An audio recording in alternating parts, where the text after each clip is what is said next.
Beat Detroit week starts off with a bang for all of Cleveland. Guardians offense keeps on rolling. Slade Cecconi turns in his best start of the year, and a top prospect for the Guardians gets closer to Cleveland by going farther away from Cleveland.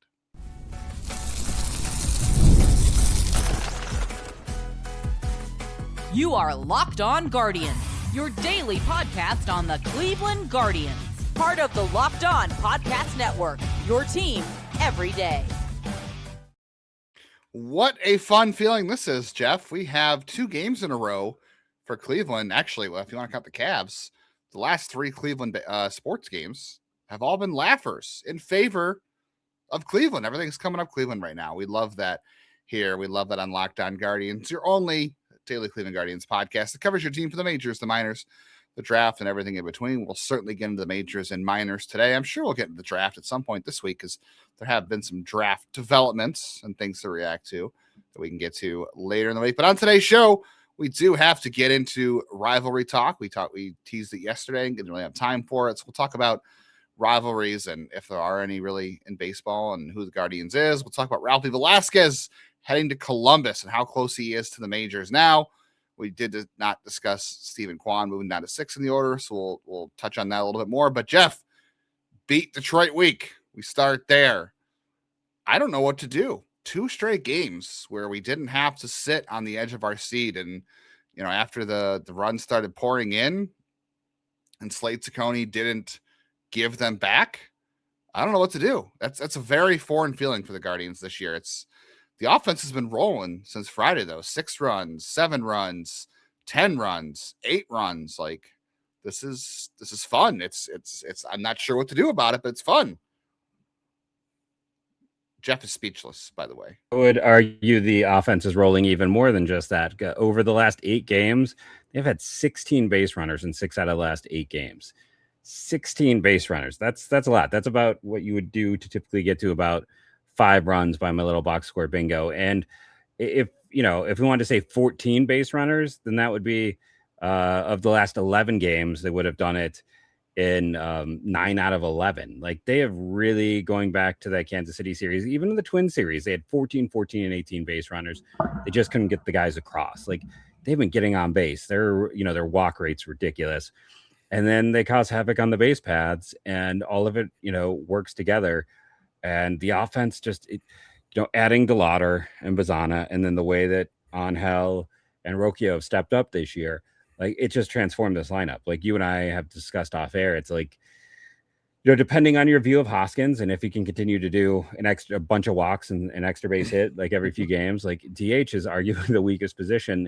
And we're saying about a guy who's been about average, which, man, a year ago we had a killed for average at just about any position. So it's just amazing what that looks like in general. And I got to say, I do kind of wonder, Slade Cecconi, the last 2 starts, he's looked better. And what's the common denominator? It's the first time he's thrown to Hedges. That we don't need to go too much into the Bo Naylor of it all, but you and I have heard over the years that Bo Naylor maybe doesn't call the best game. And that's, I think, part of the reason they went out and added Bailey, because we know he does with Hedges and those 2. And, as much as people want to look at baseball sometimes like a fantasy sport or an MLB The Show, it's like catching is kind of its own weird different thing that doesn't quite line up. And I think having Hedges behind, we heard it from Gavin, the difference Hedges behind the plate has meant for him. We've heard it from Messick. And I think seeing it with Cecconi now, and I'm not saying he's going to level up to that level, but, if you listen to the game, you heard a lot of great talk about just his confidence, his ability to kind of if he has a bad game, throw it out and bounce and just, go back and have faith in himself. And that's such a thing you need with your starters. So yeah, the offense, the pitching, it was against Framber. This was the game he probably circled as the one they're most likely to lose. And instead 100%, they went out and won by 6 runs. Yeah. I mean, Framber versus Slade Cecconi. Historically, the Guardians have not been good against Framber Valdez, and Slade Cecconi is definitely the worst starter in the rotation so far this year, save for a couple of early starts for Tanner Bybee. But Slade was consistently struggling until his last start. So, I mean, ironically, they won 2 starts of his on the road trip last time because of the offense, which, I know we talked about being careful about what we felt about the offense in Sacramento, but, they still scored runs in Sacramento.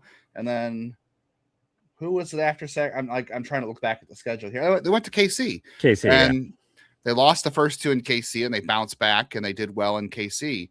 And Slade had kind of okay starts in those. But you're 100% right. I think the denominator here is different catchers, and maybe Slade was always trending this way anyway, like working on things, all year. Last year was the reverse for Slade Cecconi. Like last year, he got by on not walking guys and surviving against hard contact. This year, he was giving up less hard contact, but he was walking more guys. So that was getting him into a lot of trouble. In the last two starts, he's cut down the walks, and against the Tigers in this one, he didn't allow a whole lot of hard hits. So he's really trended back in the right direction. He got deep into the game.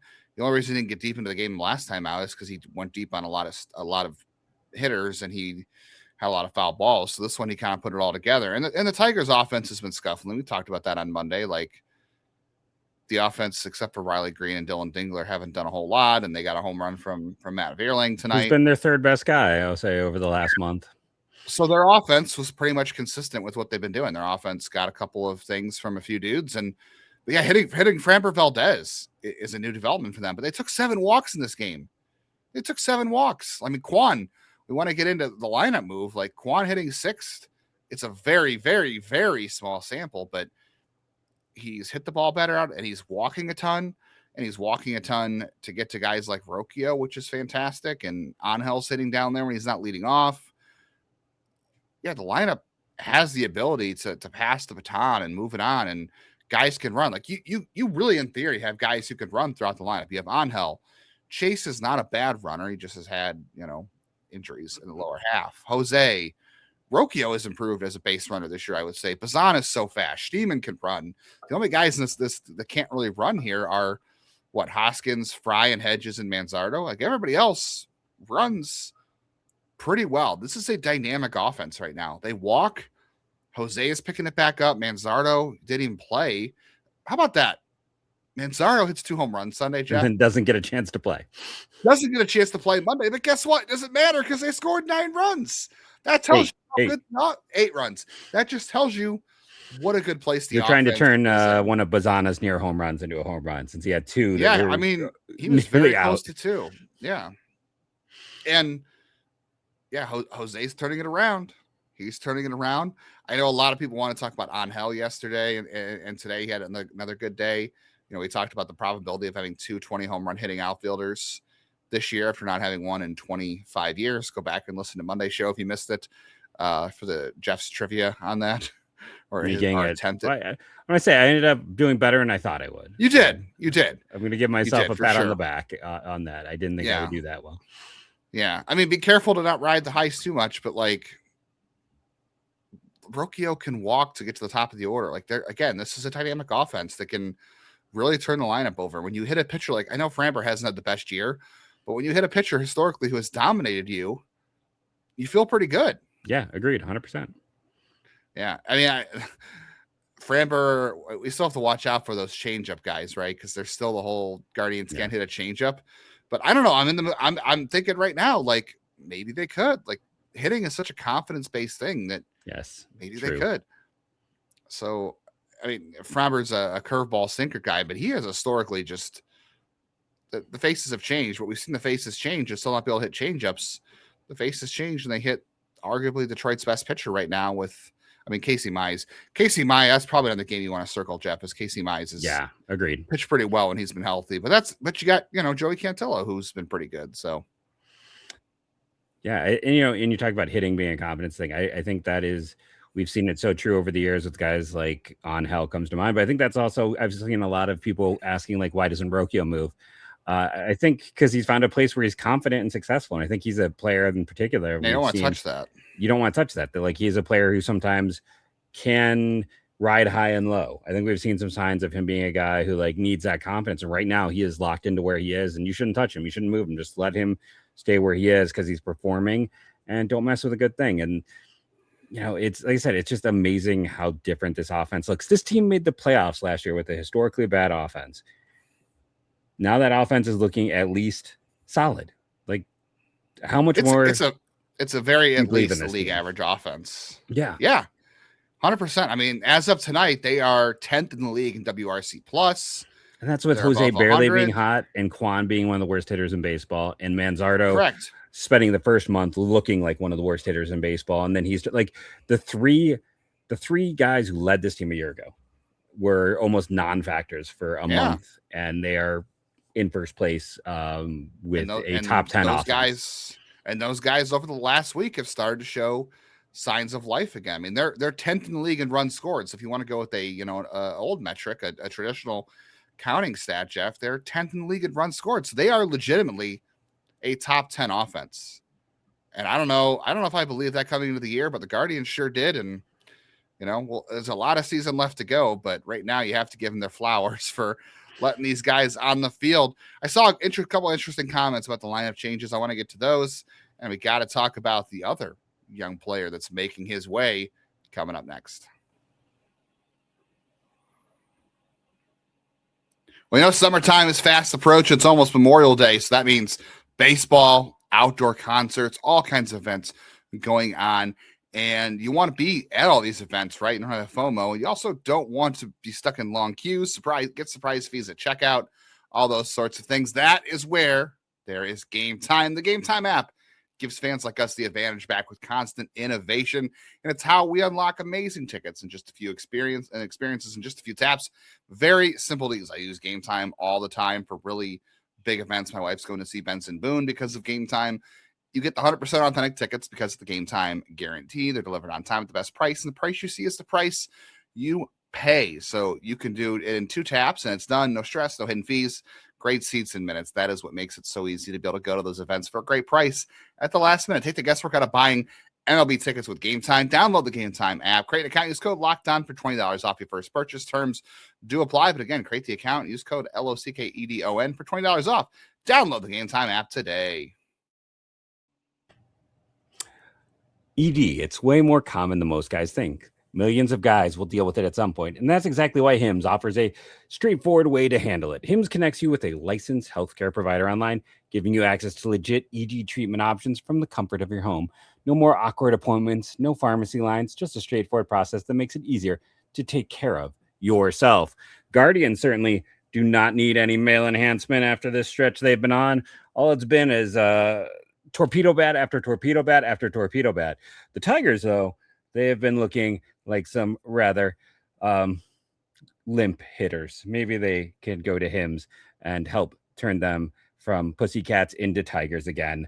So if you could use a little help, and hey, we all can use some help from time to time, go to get simple online access to personalized, affordable care for ED, hair loss, weight loss, and more. Visit hims.com/LockedOnMLB. That's hims.com/LockedOnMLB for your free online visit. hims.com/LockedOnMLB. Prescription required. See website for details and important safety information. Sildenafil is the generic version of Viagra, and Viagra is a registered trademark of Viatris Specialty LLC. HIMS is not affiliated with or endorsed by Viatris.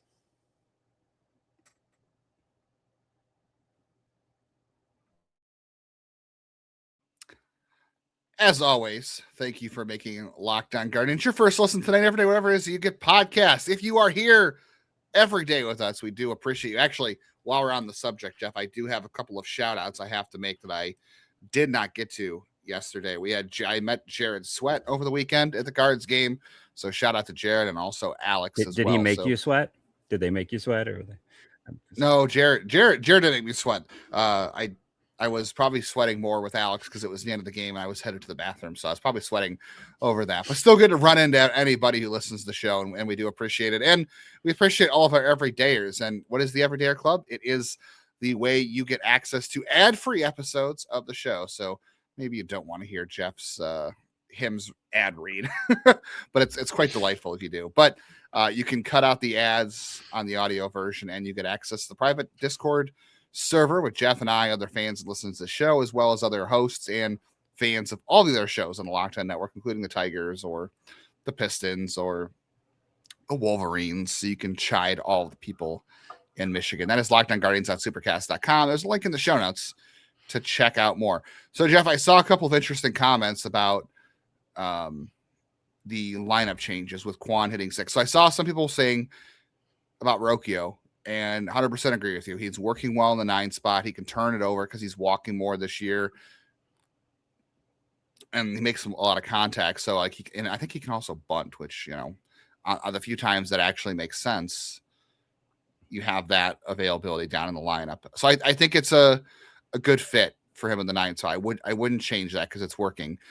And I saw somebody else, I forget who it was. There was a comment on the YouTube that said maybe we're not moving Bazzana up because if you move Bazzana to lead off and it goes well, you can't go back to Kwan, can you? Like, there's no going back. Like, because I think we all agree Bazzana would be a great leadoff hitter, and he's ready to do it, if you ask me. But if he does so well, you're probably never going back to Kwan. And if Kwan does somehow turn it around to league average and becomes a guy who can count on there, the lineup probably is better off having him at the top and having Bazzana somewhere in the middle of the order. But I'd still like to try it just because I think Angel runs into more home runs right now than Bazzana does, the way things are going. So I kind of like him in the middle of the order, but I don't mind his speed and the ability to maybe hit a leadoff home run. But I think just getting Bazzana on in front of Jose, having all those runners at the start of the game would also be a lot of fun. But I understand the comment. I do. I still think Bazzana should be at the top, but I understand the comment. I think that person might have a point. I trying to remember if that was Everyday or Dave Wendell or not. I feel like I don't believe it was. If it was Dave, I'm sorry, but I kind of understood the comment. Like, yeah, if we don't go back to please comment who you are, and we'll give you proper accreditation tomorrow if I am wrong. But yeah, no, I because I agree. I was doing comments today and I saw that one, and I was like, oh, that's a good point. Yeah, that once you put him there, that's his, and you're not moving him out. But and they want to go back to Kwan. They said they want it. Yes, they do want him to work it out and be able to go back to the top of the order. So like, I get it. Yeah, I get that too, to a degree, but man, it just, again, today, like, I mean, he's up to a 285 batting average. Remember what I'm like 2 weeks ago, and a local business was saying, was he called up too soon? And we talked about earlier, like 2 hits today, 2 other balls that would have been home runs at different parks. One of them would have been a home run in half the parks, the other in like 3 parks, but still, like, he just continues to look like a guy who's been doing it a decade. I have no good. Yeah, like I don't have any issue. Like, I have no regrets with that pick. As great as Nick Kurtz is, it's like the value of a second baseman versus a first baseman. I don't. And let's also just be real honest. You were the biggest Nick Kurtz supporter on the planet outside of his father. And his father followed us both for a time, then stopped following me. But I understand. I was a little more, but like, he had a down junior year. Like, to take him first overall would have been a bit of malpractice. Honestly, that would have been totally like trying to get the cheapest bonus possible. He's been a great player, and for all the reasons you thought, like maybe it was just a down year, but there was a lot of people that were down. Like, I would rather take the second base position. This team doesn't have a lot of infield options. Let's be real honest about that. They don't. Like, this just kind of is a perfect situation, and it just, I don't know. He works counts to such a degree. He's going to be, for everyone who hates guards ball, like, he is just the epitome of it. He is going to be an annoying pain in the butt to every other fan base for the next, hopefully they can get one of these extensions done like every other team has done with their young infielders, the Pirates, the Tigers, the Brewers, and get some kind of 8-year contract with him. And he doesn't have one of those agents where you're going to be like, okay, there's no chance of it happening. So just hurry up and offer him that like McGonagall money. Like, let's just get this done and keep him here for at least 8 years. I want people to recognize how much that took for you to say that. Cause even off air, we're going to pull back the curtain a little bit. Even off air, Jeff has said a little more scared to do it with DeLauder, but you're willing to jump in and say both Bazzana and DeLauder you would offer extensions to right now. Yeah, I'm still, like I said, I'm still a little, the ladder just scares me because of the overall health. Like, right now, this is probably the healthiest he's ever been. He's played more games this year than he did all last year, by the way, after playing tonight. So, and he's very close to doing like the most games he's like ever played in a season since like Little League, essentially. Who knows what happens come August, right? So we'll have to see. And this team cannot have, like, let's also be real honest. Like, this team has been incredibly lucky, right? At this point in time, they are so dang lucky that Tristan McKenzie turned down the extension they talked about. Woo. And they're so dang lucky that Steven Kwan didn't take the extensions they talked about when those, like, imagine a world where you still owe Kwan, close to $50 million more at this point. Yeah. If not, and where you're owing Tristan McKenzie about that same amount. Like, he'd still be here. Yeah, this is not he would be. This is not an organization that can afford to be wrong. That's why they, did the stuff to get out from Straw. That's why they realized, crap, we got to move Andres Jimenez while he has any value at all. Like, they have done a good job of extricating themselves, but they can't miss. I'm going to mess up the line for the wire, so I'm not going to say it. But yeah, so it's like they can't miss because of how tight things are. But these are two guys where the injury risk scares me. But with Bazzana, I'm ready to buy in. I'm ready to fall in love with that bat. Yeah, and the injury risk for DeLauder, I know you were saying, scares you a little bit.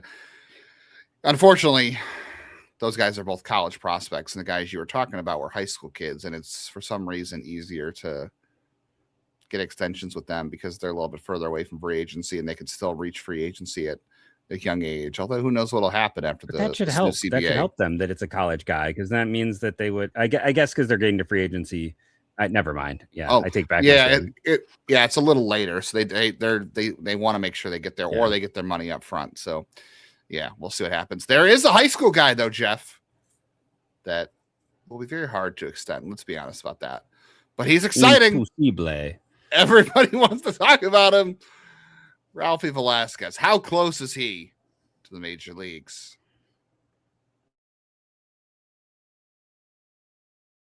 Hey, it's Mike and John from Locked On Angels. We wanted to talk to you about something that's important, and that's your family. I've been married a few years now, and my wife and I have a 1-year-old, and we're always thinking about his future. Who's he going to become? How can we help? And what ways can we make sure his future is secure? Yeah, I'm in a different season. I'm married. I have 3 young adult kids, and lately I've been thinking a lot about how to make sure my family's taken care of in the long term. This is why life insurance matters, not because it solves everything, but because it helps provide financial security for the people you love the most. And that's where Ethos comes in. Ethos makes getting life insurance fast and easy, 100% online.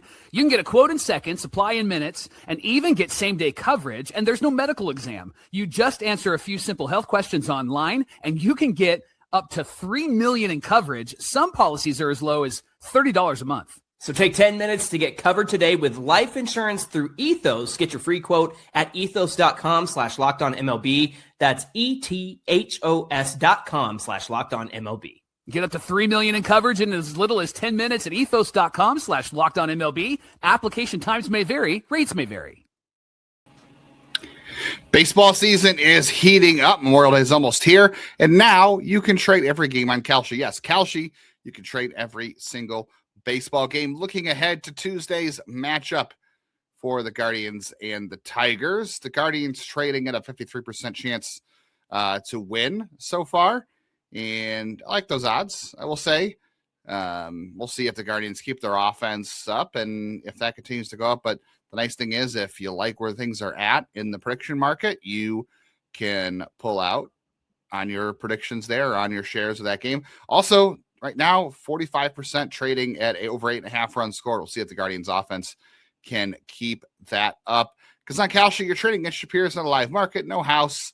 As the probability changes, you can buy in and out of your positions for a limited time. Download the Kalshi app. Use code LOCKEDON for $10 off when you trade 10, Kalshi. Kalshi, trade on anything 18 plus only. Restrictions and eligibility requirements apply. Event contract trading involves risk, may not be suitable for all investors. Price, values, and available markets may differ from those mentioned. For more information, see kalshi.com/regulatory.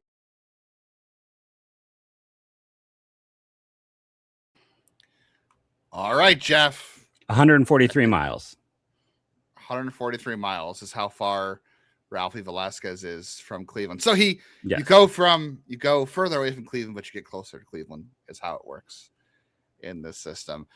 We've been saying for a couple of weeks now. I know we've had questions about Ralphie, and whether it's on here, on social media, or on the Discord too, which, again, you can get to that on the Everyday Club. But everybody wants to know, is Ralphie going to come up this year? Is it going to happen? And man, he had a fantastic day on Sunday, Jeff. He had 2 homers, a double, a walk. The walk, by the way, I want to point out, also came when he was down 0-2 in the count, which the Guardians, we've been saying, like, okay, Angel Henao got promoted to AAA after 450 plate appearances at AA. Jason Churio had over 400 plate appearances at High A. A little bit different. Bazzana and DeLauder are the only guys they move this quickly with. And there are caveats to those, right? Because the Lauder missed time with an injury. So you wanted to make those moves to get him moving up. And he was essentially ready anyway. He just needed to be on the field and feel confident he could play.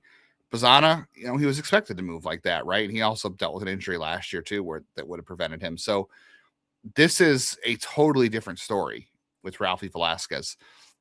I've been saying I thought it'd be another month. Like he didn't even officially hit 300 plate appearances at AA. He finished at 285. I thought for sure at least maybe another 3 weeks at least. I did not see him getting to AAA before Memorial Day. He's going to turn 21 next week. He'll get to celebrate in Columbus. And we'll see what happens in AAA. But, man, it's really hard to find a flaw in his game right now. Like, he's not striking out. He draws walks. He's not passive. He makes a good amount of contact. He had a higher OPS against lefties than righties, over 1,000, over 900 against righties. He's crushed older pitching in AA. He only faced 2 pitchers younger than him in AA, and the odds of facing a younger pitcher in AA means that pitcher's pretty darn good. He went 0 for 2 with 3 walks and a strikeout, so that's not even bad. I had said to multiple people, Jeff, this year, people keep asking about it. I said, no, there's no chance Ralphie's coming up this year. And do I think that the odds are high that he'll be up this year? No, I don't. But I'm at the point where I'm saying the odds are not zero. There is a non-zero chance Ralphy Velazquez finds his way to Cleveland this year. And I don't think I would have said that a month ago. I wasn't saying it a week ago, let alone that. Yeah, it's on multiple reasons. It's going to be hard. We just got done talking about how well this offense is performing. And I really think his only way to break in this year is first base or DH, because I know he's played some games in left field, but we've also talked about like left field is deceptively a very important defensive position because the majority of baseball is going to left. And right now, Angel is on top of being, your leading home run hitter in left field. He's also a great defender by metrics out there as well. And you also have Kwan when he's not playing center. We already know is a great defender there. So I think the only pathway for him to break in is at first base and or DH. So that really comes back to that Hoskins debate. And the other side of that then is, can you really get rid of, and I know if he's good enough, you can, but you'd be then adding another lefty at the sake of a righty if you do that. Which is why Hoskins is here. Yeah. Which is, the whole reason he's here on top of being, a positive veteran guy. And then, there's always the things that some people tell me they don't care about, but I think it's worth mentioning. Like, they don't have to add Ralphie this year. They have to add him at the end of next year. But like this year, they have to add Cooper Ingle. They have to add Justin Campbell, who we've talked about on this. I think there's a good chance they consider adding Cody Huff as well. I think there's, I'm trying to, I don't have my list in front of me. These are just the guys top of my head. Jason Churio has to be added. And then it comes down like Alfonso Rosario. He's not having the best year, but there are places that consider him a top 10 prospect.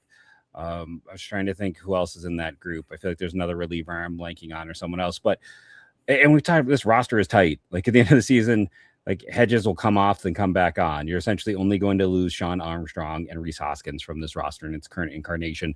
So they're going to have to start making some very tough calls on a lot of guys. So I think it's very low. I'm not going to say it's an impossibility. I agree with you. I think there's definitely a world where if guys get hurt, if they're looking for a spark, if they want to let him get his feet wet in September, kind of like they did with Bo Naylor, where they brought him up, even though they're facing a roster crunch. I don't think it was this bad. I think this is the worst I've seen this roster crunch, if I'm being honest. But like, there's pathways to it. I don't think it's very likely, honestly, barring some kind of big injury, just because of where they are roster wise and where they are in terms of honestly, who are you looking to replace on this team? It's like DH is about the one spot where I'm like, okay, I can see. Otherwise, it's like I'm not really interested in upgrading any other position on this team unless I'm getting a guy who's a middle of the order hitter, which could be Ralphie, let's be honest. But he really does set them up better, I think, with him for next year to be in kind of a role where he could spend some time first, some time at DH, and kind of him move into, it does make you very lefty heavy. But if he is as good of a hitter as we think, then you're not as worried about that. You'd rather just take, the best hitters yeah, they might be a little bit weaker against lefties, but the best hitters hit, like just full stop. Doesn't matter. It's not like Aaron Judge gets neutered by a platoon advantage by the pitcher. Right. I know that's also the top end of it, but like there's a lot of guys who, even if there's a slight hiccup, they are still as good of a hitter. So I agree, it's not an impossibility. I think it's very, very unlikely, but I think there is certainly pathways to see how it could work. Yeah, I mean, we were not saying non-zero. No, a couple weeks ago we were saying 100% zero, and you got to let the guy go to AAA and work and figure things out too. You need to let him settle in there. I mean, I will say this: it's going to be very easy to get excited for him in AAA because he's going to play his first week in Huntington Park, which is notoriously hitter friendly. It's got a very low wall in left. It's got a very short porch in right, even though the wall is very tall. The ball flies there, so it's going to be very easy to get excited. It's not as bad as Reading in AA. Yeah. But it's still pretty hitter friendly. So it wouldn't be a surprise if he gets off to a great start there because the league doesn't have a book on him. The ballpark's hitter friendly. I don't even know who they're facing. I'm just kind of curious now who Columbus is facing today to start this series. I need to look it up real quick because I don't know. But while you look it up, I'll just like by saying like they're facing they're facing the Reds AAA team, Jeff. So yeah, I was just saying like be excited. And the other thing I'll say is like you also do in terms of guys who have a chance to get called up. Janao is also hitting the ball really well, and he's already on the 40, and he gives you a little more flexibility in terms of what he can play. So I think there's also some degree of like if they decide to go to someone who's a top prospect, it might make more sense to go with other guys before Ralphie. As well. And that's, and again, there's a clear 1-2 in this system right now. I don't think too many people are debating beyond that, but it's going to be interesting and a lot of fun. Like Akron has lost a lot of its fun to watch. Whereas when you got arguably 3 of the top 5 hitting, just prospects in that lineup down there in Columbus, that's a fun team to watch every single day. Do you think Ralphie can hit Sam Benschotter? He's 28 years old. Has never made it to the majors and has a 6.04 ERA this year. Do you think Ralphie will do good against him? I think he might do good against him. We'll have to see. It's a weird adjustment because I'll say this: like a lot of guys can kind of struggle because the different ball is a little weird. It's more of a pitcher issue than a hitter issue, but it's also like they're facing guys with command at a whole level up like they haven't seen. Like it's like look at how good someone like Will Dion was until he got to AAA. Like a lot of guys really get exposed to that level, and you gotta have stuff. With Will Dion though, we knew there were potential. Yeah, and I'm not saying he's Will Dion, but I'm not saying that as a way to knock Ralphie. I'm just saying the level of pitching is such a higher level than what Will Dion was an all-star in AA. He goes up to AAA and he's barely league average. Like he's gonna face a whole nother level of pitching. So everyone he faces is like being at that level. It's going to be interesting to see, and he might come out and just be good enough that he starts wrecking everything, or he might be a bit slow. Like Ralphie, as either way, Nunzio Izzo says, I got within the next 2 years, he should be an integral part of this team, and that is going to make this man very happy. He's going to look like that when he has Bazzana and DeLauder and maybe Manzardo because he's heating up, and Ralphie. And for those who want to know why I said impossible, his agent is one Scott Boras, so that is why. Yeah, we probably should mention that. Doing an extension just to explain that statement. He is a guy who, they weren't afraid to draft him, and I'm glad they did. I had him. I was the highest on any board with him, so I'm pretty happy about that.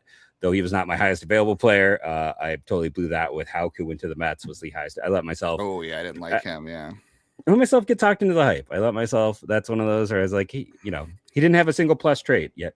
Somehow I decided to rank him top 20. That was just dumb.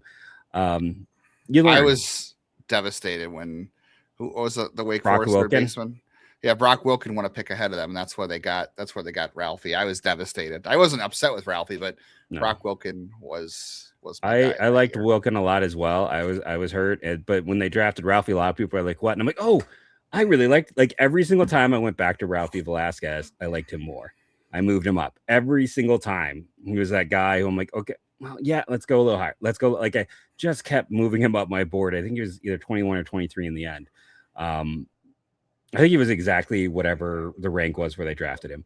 But yeah, I mean, he's always been an interesting player. And I remember talking to my buddy Taylor Ward, who was like, and he's a great kid, which is not surprising with the way this team does their evaluations and how much they value things like that. But A+ person, A+ talent, it's been phenomenal to watch. And, like I said, it's very exciting to see the young talent in AAA that is just kind of raring and ready to go. And again, I was very wrong this offseason, where I was very focused on just give me some veteran, give me some stabilizing force, because not only have the young kids performed so well we've seen so far, but the next wave is already on the doorstep.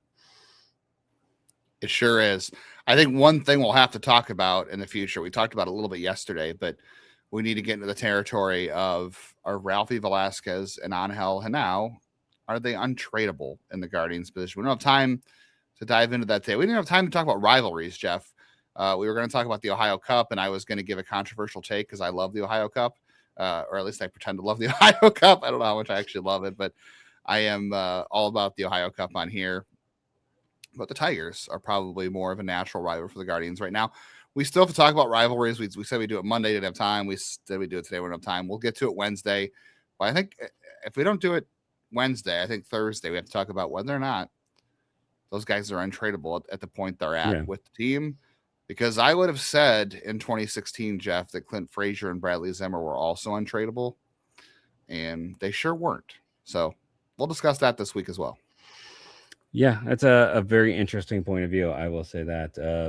Want to thank you all for joining us. And tell me, one of our big debates off air was like, what are the baseball rivalries? Type below are the top 3 rivalries in your mind in baseball, so we can add that into our discussion. But thank you all for joining us. Remember, rate and review, download daily. It helps set those downloads to automatic to really help us out. And go Guardians, go.